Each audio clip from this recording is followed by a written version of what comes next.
Let's have a look at the state of this chassis that I mentioned at the beginning of the video.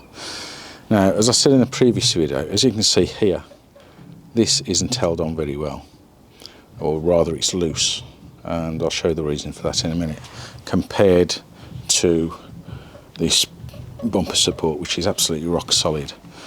So if I zoom in a little bit, it might be a bit difficult to get this on video, but if I zoom in a little bit, you can see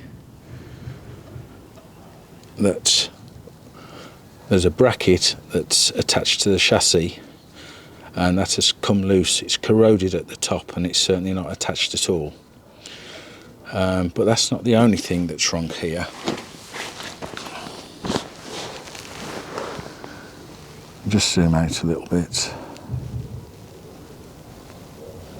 You can see that there's a massive hole here, and it's just rusted away, and it's actually filled with fibrous stuff, as I can show you here.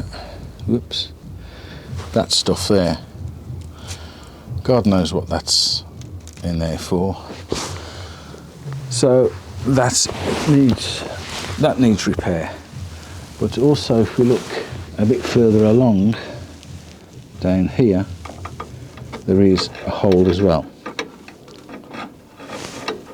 just there. Not easy to see with this particular video. So although the rest of it's solid, there's a little hole there that needs repair.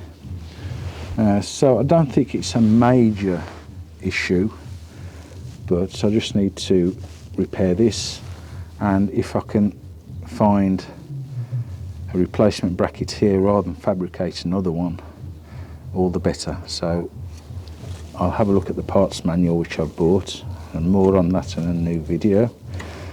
We'll see if we can repair this. But as I said earlier in an earlier video, that once you start one job, it tends to lead to another and then another, and I feel that's what this particular repair of the front valance is turning into.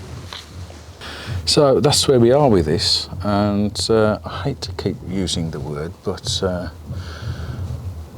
we're going down the rabbit hole, Alice in Wonderland style.